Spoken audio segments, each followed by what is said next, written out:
tubanje kwasuhuza mwese abakunzi ba Gwiza TV. Uyu ni wa mwanya mwiza tubagezaho ibiganiro bigiye bitandukanye by'iyobokamana. Uyu munsi twagize umugisha wo guhura n'umuyobozi w'ikigo cya AS Tyazo, aho agiye kuza ababwira mu ncamake umurimo byifashe gute n'ibindi bitandukanye. Reka tumwemerere abasuhuze, anabibwire, noneho anabahe bike mu byo yabateganyije ku munsi wa none. Murakoze, umwanya ni uwanyu bayobozi. Murakoze cyane kumpa umwanya. Aha mugeze nka Gwiza TV, ni mu kigo cya Ecole Secondaire de Tyazo. Akaba rero ari ikigo cy'itorero ADEPR mu Rwanda. Kikaba ari ikigo cyatangiye mu mwaka w'1993. Kikaba gitangirwamo rero uburezi mu buryo butandukanye. Hari ibijyanye n'ubumenyi rusange, hakaba amashami atandukanye yigisha ubumenyi nabwo butandukanye, ariko hamwe n'ibyo n'umurimo w'Imana ntiwasigaye inyuma. Nibanze cyane ku byo mukeneye kumenya ku bijyanye n'umurimo w'Imana muri iki kigo cya Ecole Secondaire Tyazo. Kuva cyatangira hagiye hakorerwa umurimo w'Imana mu buryo butandukanye.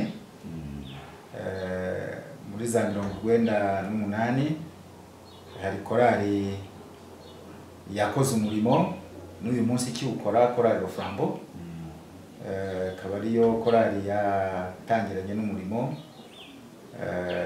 ibwiriza ubutumwa, ndetse atari hano gusa, yageze n'igihe yabwiriza ubutumwa no mu bindi bigo duturaniye nabyo, ndetse n'ibya kure mu buryo butandukanye.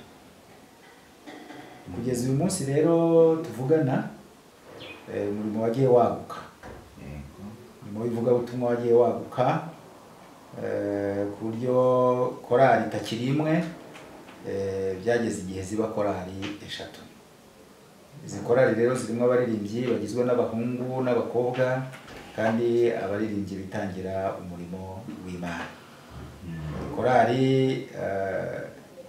nahereho Roframbo, hakaba korali Baragumu, hakaba na korali Jesus Love. Rero uko ari 3 zikorana umurimo w'Imana, ivugabutumwa haba mu materaniro yo ku cyumweru, haba mu gihe cy'amasengesho kigenda gikorwa. Aha hose aba bakora umurimo w'Imana, ndetse kenshi hagategurwa n'ibitaramo bitandukanye mu kigo, aho abanyeshuri babyitabira bakigishwa ijambo ry'Imana, kandi bagakurikirana indirimbo zitandukanye zamamaza ubutumwa bwiza bwa Yesu Kristo.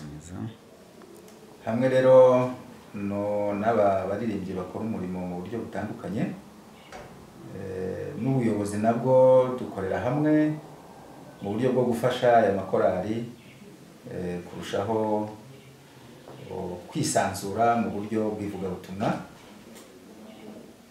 ndetse ivugabutumwa uko rigenda rikorwa niko ritanga umusaruro.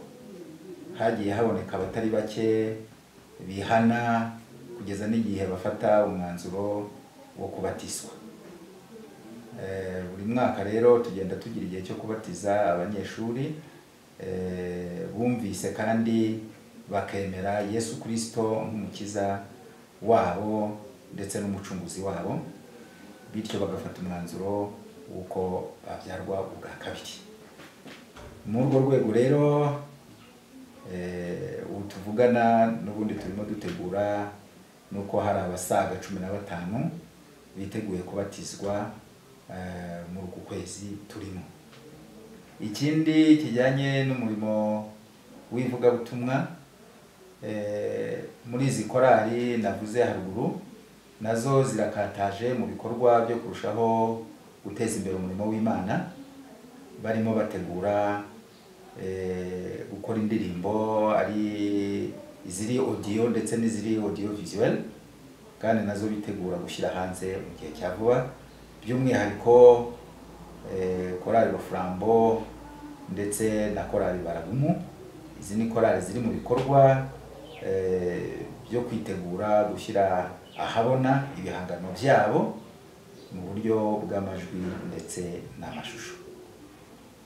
Tubonereho rero n'umwanya wo gukomeza gushimira Bwiza TV mu bikorwa by'ubudashyikirwa igenda igaragaza, kandi no kurushaho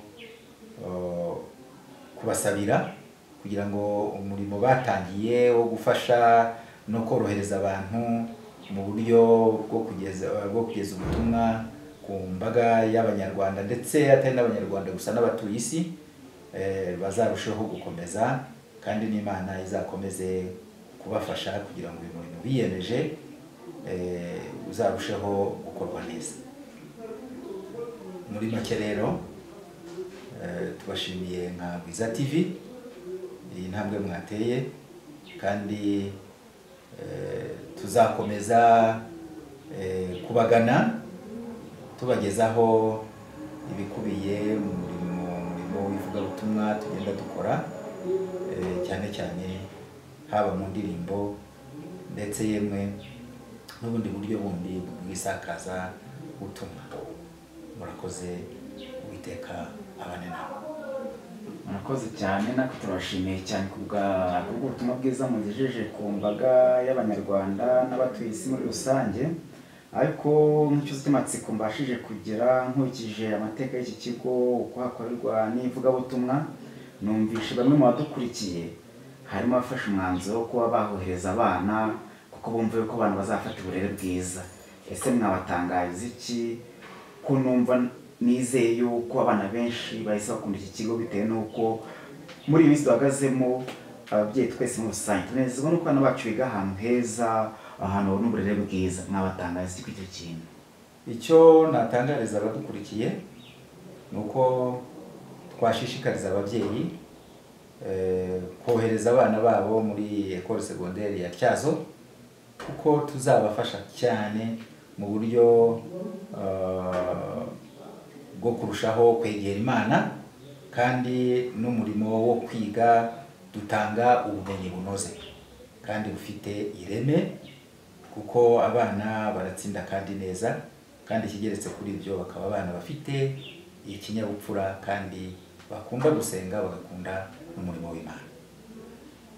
Murakoze cyane, ngira ngo twe tubashije kuganira, twumvishe byinshi, twungutse byinshi, ariko dusoza ikiganiro cyacu tugira ngo tubarangire yuko iki kigo twasuye giherereye ahitwa Nyamasheke, mu karere ka Nyamasheke, mu murenge wa Kanjongo, hafi ya santere y'ubucuruzi ya Tyazo. Ubwo ku bindi bisobanuro muzamukomeza kuduhamagara kuri nimero dushyiraho umunsi ku munsi turushe kubafasha.